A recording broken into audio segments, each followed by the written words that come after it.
Boom goes La Dynamite. It's hour 2 of the most incendiary show on the RADIO. This is the Clay Edwards Show. I am, of course, Clay Edwards, coming at you live here inside the Men's Health and Women's Wellness of Mississippi studios. Want to thank Chip Matthews for sitting in first hour. That was a fun time going down memory lane there. I want to thank everybody who texted in their favorite bars, restaurants, nightclubs from back in the old school days. Real quick, speaking of bars and restaurants, maybe some of y'all are looking to do something this weekend, but you don't feel like getting out. Like tonight, for example, is the Big Brandon Mardi Gras parade right there in downtown Brandon. Maybe you got a float. Maybe you're just going to sit at the house. Maybe you're going to sit around and watch. Why don't you swing by 042 Wine and Spirits right there in Brandon and pick up a bottle of your favorite, well, wine or spirit. They got over 400 different wines to choose from, 200 different bourbons and whiskeys, 50 ready-to-drink cocktails, 50 or more bourbons, 50 or more tequilas, 50 or more vodkas. They got it all. I said vodkas, and I meant, tequilas, vodkas, gins. Man, look, they got more than you can shake a stick at. And they also got some of that, speaking of Mardi Gras parade, they got some of that Gambino's Bakery King Cake Rum. It is I keep 2 bottles year round in the fridge because they only release it once a year. So I grab 2 bottles, stick them in the fridge or the freezer. It was kind of crazy. I drank so little last year. I had 2 bottles when it came time to buy 2 more bottles this year. So now I have 4 bottles. We'll see. That's probably going to last me about 4 years. So I don't think I'll need any next year, but who knows? Anyway, swing by today. Check them out. Locally owned, award-winning 042 Wine and Spirits, and of course, do not drink and drive, and enjoy yourselves. All right, now we're doing something we're going to do a little test thing here. I've got Sean Yurtkuran, my favorite attorney and yours, joining the live stream from his home studio. So if there's any technical difficulties, it is not on the radio station. It is 100% on us doing a test deal here that we haven't done before. It's on me. Just put it on me. Well, I can hear you. You can hear me, so I think then everybody should be able to hear. If you're watching in the live chat, give me a thumbs up if you can hear Shaun and I good without any kind of echo or anything crazy. That would be great. What we're going to discuss here is the Trinidad Chambliss verdict came down late yesterday, and I'd been following that, not close, but with anticipation. My gut feeling the whole time, Shaun, was he was going to get the waiver. I thought it would be crazy if he didn't. From the judge. I knew the NCAA had denied it, but from the judge, I was like, they needed to set some precedents for this thing, and I think they did. What are your thoughts on this? Just to let everybody know, Trinidad had played 2 years of JUCO and then 2 years of major college, and he's saying that he deserves to play 4 years. Isn't that the gist of it? Yeah, I think because the issue was he's got a medical waiver, he believes that he should have one from 2022 when he played for Ferris State and when he injured himself. I think he played for a few games that season. So that's kind of like the crux of the issue. And this judge, it's kind of interesting, Clay. There's kind of so many patchwork rules the way the NCAA litigation has been going over the last several years, ever since NIL and the transfer portal and those things. And so the judge here is, he's putting an injunction. It's not really a final ruling. It's just an injunction. So it's saying he can play until there's a final ruling. Well, that's going to be the end of the 2026 season, and then he's done. I mean, that was the point of it too. But so the judge said that, he felt that it would be irreparable, what's called irreparable harm. That was the point of the injunction if he was not allowed to play. And so they're allowing him to go through the process. And the next step for the NCAA is to appeal to the Mississippi Supreme Court if that's what they want to do. I don't know. I read last night they may not even take that option, though, because you can imagine, I was telling you last night, how that's going to play out for them. I mean, you got majority of the justices on the Mississippi Supreme Court are Ole Miss grads. I mean, and then you got Lafayette County Chancery Judge, is in Oxford. He's elected guy. I don't think Trinidad was going to lose. That's just not the way I saw this playing out. And I told you, I said, what? I didn't even think about that. That is an excellent point. And Bourbon Diplomacy over on X says he didn't play at all in 2022. So thank you for clearing that up. So he missed that entire year. So that's what this hoping to get this year back or get that year back now. Shaun, look, I'm just, being a big Mississippi State fan, I should be hoping for him to get the hell out of Oxford as quick as possible, as far as like an on the field product. But the human being in me and wanting to see this young man not lose out on $6, $7, $8 million, whatever he stands to make this year, between NIL money, more sponsorship, just between endorsements, everything. You know, I thought it would be a damn shame. And just as a football fan, remove my Mississippi State versus Ole Miss, the Egg Bowl nonsense out of the way. Just as a football fan, that young man was one of the most exciting players in the country to watch this year. And I'd be lying if I said I ain't cool running that back one more time and getting to really appreciate him, getting to see him maybe run for a Heisman. Also, with Lane Kiffin gone, with Charlie Weiss Jr. gone, we're going to see who was the magic. Was it a little bit of both? Or was it Trinidad, or was it Lane and company? So I just kind of want to see that, like when Brady leaving and winning a Super Bowl without Belichick, you know, with Lane gone. I know they were only together 1 year, right? But with Lane gone, can Trinidad capture that magic without that offense? And I know that they brought in a guy that had worked with them before, so the offense is going to stay similar. But staying similar and being able to call it in live game action is a whole nother thing. Yeah, absolutely. I think that's true. It's just good for Mississippi. It's kind of, if we go back 12 years ago, God bless now, or even 13, Dak was here. I think a lot of us, even that are, I'm an Ole Miss fan, Ole Miss grad, Ole Miss law, we're fans of Mississippi State during that time because it was just so good for the entire state. Like having Dak there, how good Mississippi State was in that 2014 season. So I think, I think that's kind of the same thing now, what we're seeing with Ole Miss, where everybody's kind of coming together, because we don't get these opportunities that much in the state. We just don't. And you got to hold on to them while you can. Well, Ole Miss has had some really good players come through lately, but you were getting them for like 1 year at a time. Yeah. So you weren't really getting to like Jackson Dart and now Trinidad Chambliss, who we'll get to see 2 years in a row.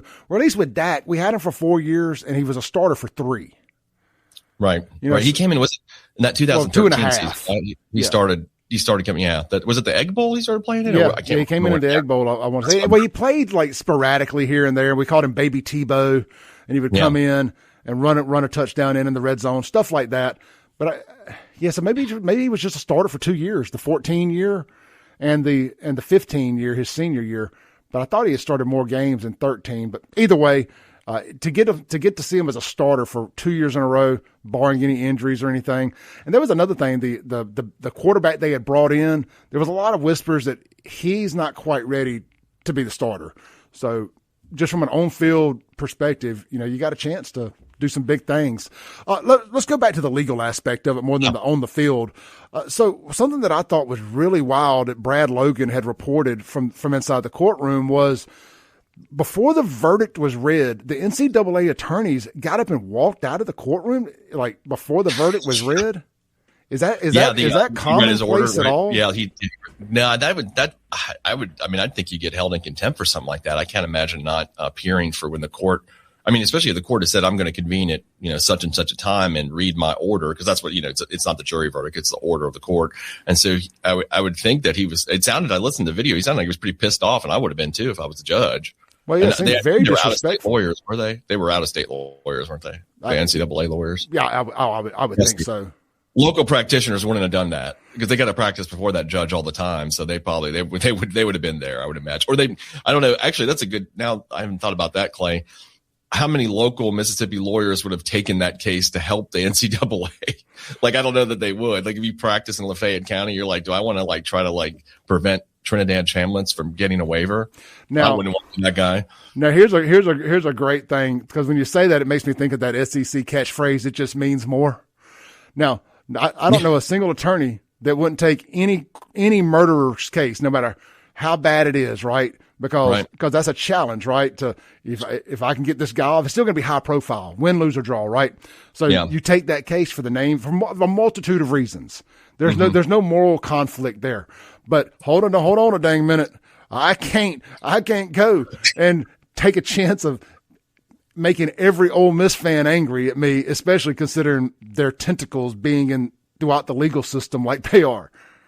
Oh, yeah. I mean, every courtroom you walk into the state, somebody's an Ole Miss law grad, so you got to deal with that's the guy that help deny Trinidad his waiver. I mean, yeah, I'm not going to be that guy. Somebody else could do that. So I don't know. Somebody probably had to do what's called a pro hoc vice, which is you got to have a local lawyer sponsor somebody. And so I imagine the NCAA lawyers had somebody like that. But other than, I have not heard of who locally, and I'm going to look into this today. Was there somebody locally that actually represented the NCAA? Because that guy really needed the money. Yeah, he really needed the money if he did that. I mean, even if you're a state fan, just because of the potential repercussions down the road, you don't want to roll the dice.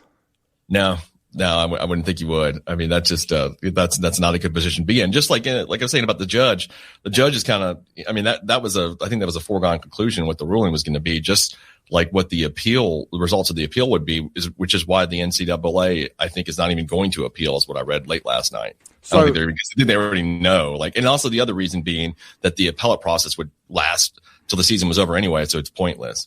So tell me this, just for people that don't know, because I didn't until you just said it. So if it is appealed, this all will go through the Mississippi court system? Yeah, it'll go to the Mississippi Supreme Court. So and that process you're generally going to take longer than a year, or at least a year. So I mean, the season will be over. So I mean, when you look at it that way, there's no point of appealing anyway. And the likelihood of success, and I'm sure the NCAA knows this, is that it's not very good at the Mississippi Supreme Court, that they're going to be favorable to them. Which is, I mean, I think the whole thing with the NCAA, nobody's really been very favorable. If you look at the court rulings around the country, it's not been very favorable to them, and they know this, and that's the biggest kind of dynamic that they have, that they're worried about, because they're going to get pushed in the situation where the athletes are actually employees, which is what they don't want. They want the antitrust exemption, which they're not going to get, by the way. They're just not going to get that, but that's what they're pushing for. And I don't see that. I don't see that really on the horizon for them, considering that this is actually fun. Clay, this is like the only bipartisan issue in Congress, or one of the few, where both parties are like, yeah, we're not giving you the antitrust exemption because the paying the players is just too popular. It's way more popular than the NCAA is. So the congressmen and senators just don't want to be on the side of them. Right. So let me ask you this, and you may not know the answer. Would it still not behoove the NCAA to try to go through to get some kind of ruling that they could use in future cases where the Mississippi Supreme Court ruled that he shouldn't have played? And then I guess my question would be, if that was the case, would it go back and potentially put Ole Miss at risk of having the entire season, any win that year, ruled ineligible, or turned over? Well, I think that would make him an ineligible player at that point. So, or would he be an ineligible, since there's an injunction? He's not right. The injunction is going to be enforced until, I guess this is like Supreme the Cam Court. Newton thing. Mm-hmm. They could put a pause on it, but I don't see them doing that. And then any ruling from the Mississippi Supreme Court, let's say it goes against Trinidad, the NCAA could use that as what's called persuasive law. Let's say this was going on in Oklahoma, but it's not going to be binding on Oklahoma state courts. It could just be a persuasive thing. That's why they want some federal rules so badly, to make this like uniform for them, instead of having like a decision in Oklahoma or Mississippi or Alabama that are either, goes positive or adverse to them, but it's just not consistent enough, which I think what you're seeing is kind of the courts are kind of telling the NCAA that we're going to get rid of you. And I think that's where we're going. It just seems that's where we're heading at this point. I do too. And I think, not to turn this into a culture war thing at all, but I think with this current administration and what the NCAA did with women in men's sports, and particularly in the swimming stuff, being able to win men being able to win women's championships, I think they backed themselves into a bad corner. And now people just have no sympathy for them at all. And they didn't before, because, no, you're talking about an organization because even Brett Kavanaugh, who's a very conservative justice, if you ever read his opinion, he says in there, one of the NCAA cases, I know of no other organization that prides itself on the fact that it doesn't pay its workers. Like, that's against the principles of capitalism. Kavanaugh says that very clearly there. And the NCAA has made profits off these kids for decades, generations now. And I think that's kind of where there's a lot of animosity in the public against them. And now you're talking about, I think that's a good point about the women and men and women's sports thing. Then you go, add something even more ridiculous like that on top of all their transgressions, and that's an issue. Well, can you do another segment? Yeah. Yeah, because I want to mention one more thing. Give Reggie Bush back his Heisman if you hadn't already. Yeah. And I don't even know the player's name, but I heard a story the other day about somebody that played in the 92, and I just remember the year because I got my license, the 92 Sugar Bowl. A player signed a napkin, and they ruled him ineligible That was Alabama versus Miami. Gino Torretta got smoked. He won the Heisman that year too. Actually, I remember because I was. Yeah, it was 92 Sugar Bowl. Wow, crazy. Yep. This is the people we're talking about. The NCAA. All right, let's take a break. We got Sean Yurtkuran on the Mazda Jackson live stream with us. Y'all don't go anywhere. We'll be right back here on WYAB. Coming up after that, we got my good friend and yours, Mr. Fred Shanks, to close out the show with our Under the Dome segment this morning.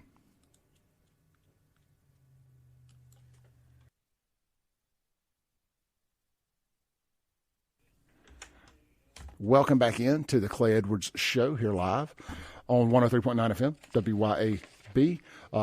We've got our good friend Sean Yurtkuran on the Mazda Jackson live stream. But before we get back to that, speaking of Mazda Jackson, if you're out car shopping this weekend, check this out. How about 1.9% financing for 63 months on not just all 2025 Mazda CX-5s? How about 2025 CX-90s? But hey, we got some 2026s for 1.9% too. Unheard of. 2 months into the year, already offering 1.9 on the new year model. That's right, the 2026 CX-50 as well as the Mazda 3 all qualify for 1.9 for up to 63 months. And of course, they come with 1 year of free basic maintenance. And you're going to be supporting a great locally owned business, too, at Mazda Jackson. You can shop them online at MazdaJackson.com, get pre-approved, check out all the new and pre-owned inventory, the different colors available. Just because they don't have the exact car you want, don't mean they can't get it. New cars do dealer trades all the time. So if there's a feature, a color, something like that you're not seeing that you want, no problem. They'll get it for you, unless it's just not out there. And, of course, you can visit them in person. I-55, Briarwood Drive, right over there by Cowboy Maloney's Electric City. That's Mazda of Jackson. All right, man, let's go back to the Mazda Jackson live stream. We got Sean Yurtkuran zoomed in. And, hey, real quick, I got an announcement to make. Shaun and I are going to be doing this again from 10 to noon this coming up Thursday. Andrew's going to be out of pocket, and we're going to fill in for him. So if you enjoy Shaun and I getting the band back together occasionally, we're going to be teamed up discussing whatever's the hot topic of the day. This upcoming God Thursday. knows what it'll be at that point, a week from now. But all the news drops at 9 a.m., and it's Friday, too. Yeah. Last couple of Fridays, the Trump administration has been just dropping bomb after bomb after bomb. All the Epstein stuff was dumped on a Friday and so much other stuff.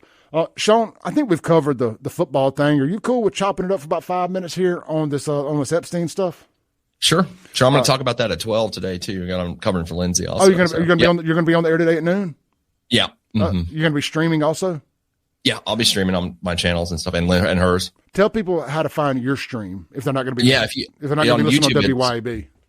Sure, it's a both sides bench. That's on YouTube, and you can go to or the Yurtkuran Law Firm Facebook page, and it'll be streaming there, or the Lindsey Beckham Show, and she on her YouTube and her Facebook page. So on Facebook, on YouTube, since that's our main audience now, YouTube is both sides of the bench, or the just Lindsey both Beckham sides show. bench. Just three words. Both sides of bench.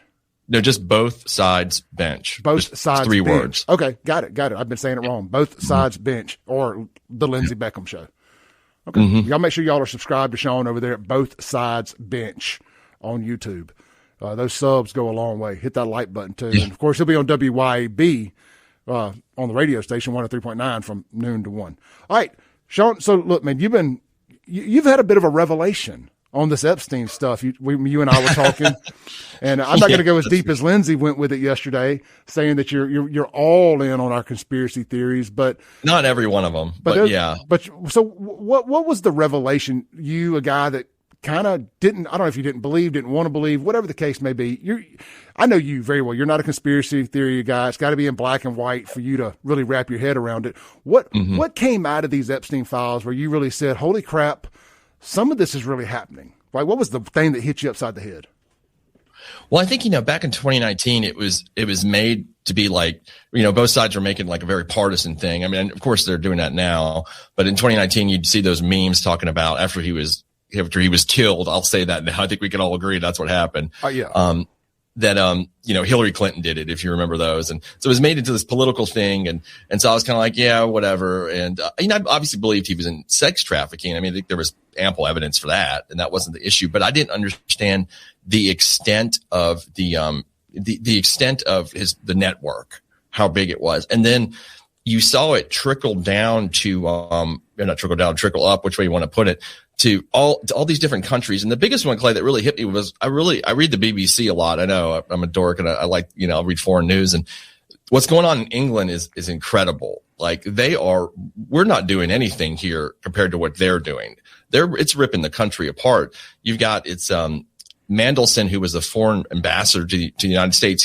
He's a gay guy, actually. He wasn't involved in the sex trafficking. He was just, seems like he was facilitating it in some degree, and he certainly knew about it and was friends with Epstein. Well, he resigned. Now you got Keir Starmer, who's the prime minister of England, and they say he's probably out by next week because of this. And that's for naming Mandelson as ambassador when he already knew that he had Epstein connections. No, maybe not to the extent that came out. You have even this is pushed to the throne, to the crown, and where of course we all knew about the I'm going to steal Chris Christie's lines here. The prince formerly known as Andrew, that was known about his involvement. Of course, that got more extensively came out the last few weeks about the government secrets I think he was sharing with Epstein and whatnot. But King Charles is now worried that this is going to bring down the entire monarchy. And that's always been I know that sounds, funny to people that don't follow that kind of stuff, but the monarchy, of course, is a symbolic thing. I mean, the King of England is the head of state of England, but it's, it's a symbolic stuff. And it's really just a tourist revenue generator and a traditionalist kind of thing, which, I mean, that's great. I think those things are important, but the people are the people pay for it. I mean, that's how they pay for it. And I mean, the monarchy owns lands and whatnot and collects rents, but there's, they are heavily subsidized. And it's the people of England are kind of like, you guys are a bunch of sex traffickers, and you're sharing government secrets. So Charles is trying to hold the monarchy together because there are calls for that to be taken down or taken apart completely. So when I saw that, and then there was one thing I read a few weeks ago that really, really tied it together. So when Jeffrey Epstein was a math teacher, he got fired and he got hired by Bear Stearns. And if anybody knows who Bear Stearns, it's one of the most high profile investment banks in the country with no qualifications. And he was hired by a man named Donald Barr, who's former Attorney General Bill Barr's dad. Well, Donald Barr was a longtime CIA agent. And then everything started. And so then I'm like, you put it together. I'm going to try to shorten it up. Like, this guy was an intelligence agent. That's the only answer to how he had his hooks in all these foreign dignitaries, politicians, entertainment, all that kind of stuff. So that's kind of where I'm like, oh my God, like these guys are running the world. They are, sleeping with children. It just all hit me at once, which, I know you guys, you and Lindsey and Kim and everybody have always been saying this. And I kind of thought it was crazy talk, but no, it's not crazy. Well, that's what happened. Well, I just always grew up just being loving conspiracy theories and stuff like that. And I don't even like the term conspiracy theory, but we all know what we're talking about when we say that. Mm-hmm. And as I've just gotten older, outside of 100% having a conversation with an alien, just about most of them have proven out to be kind of true, especially stuff throughout COVID. I think that's what really kind of woke people up to a lot of this kind of stuff. And then you start finding all this stuff out. And like, even I guess just because I have such low faith in humanity is why I believe the Pizzagate stuff. Not because I necessarily really believed the Pizzagate stuff. I just believed that, yeah, sure, that's probably happening. If that makes sense, like my low bar of expectations just made it easy for me to believe it. And now it's looking more and more like that was somehow, some way very likely. Now, we lost Shaun there. Let's see here. I think he's rejoined. There we go. Anyway, okay. The Pizzagate stuff. Now, it ain't 100% been verified, but man, the pizza's in the oven as far as verification goes. And it's just, it's disgusting. It really is. I want to say, I hope all of it's not true. I want to be wrong on this. I truly do. Unfortunately, it looks like we're not, but I think what everybody's so aggravated about, and don't get me wrong, people, I'm equally as aggravated that it doesn't look like anybody's ever going to get arrested for any of this. But, and we can have a much longer conversation about this, the quote unquote victims that are out there in public. They could just simply say the names and they won't. Right. Some of them said they didn't even know they were trafficked until 2019. What do you mean you didn't know you were trafficked? And they were quote unquote adults too when this happened. So we can peel this onion back. There's a lot going on here with this. Were there some sick people that did some really, really messed up things? Absolutely. Is everybody a victim? that had sex on that island for money? No, they're not.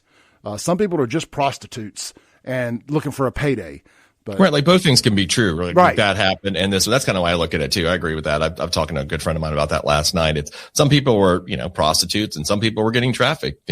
If you were, though, I did see some in the media running with a narrative like trying to say, okay, barely legal. Now that's BS. You know what I mean? Illegal, you ain't. Yeah, the law is the law, and the same Pornhub.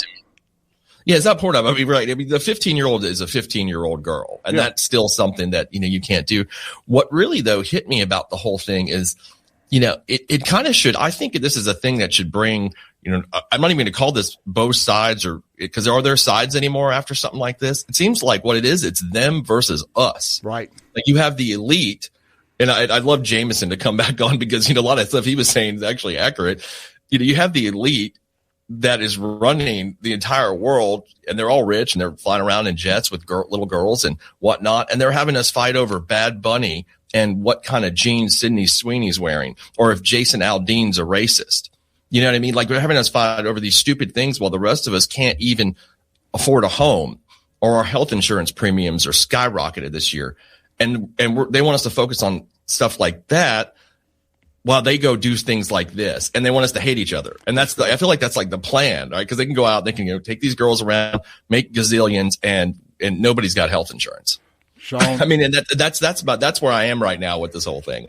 All right, y'all tune in today, noon to 1. Sean Yurtkuran going to be filling in on the Lindsey Beckham Show right here on WYAB, and of course he'll be on Facebook, YouTube, all that at Yurtkuran Law at both sides bench at Lindsey Beckham Show on YouTube. You can find it. It ain't going to be hard. Shaun, thank you so much for jumping in with us this morning, brother. Looking forward to doing this again with you Thursday right back here. I got to take my break. When we come back, we're going to have Fred Shanks on the line discussing Under the Dome there at the Capitol. What's going on there this week? We'll be right back on WYAB.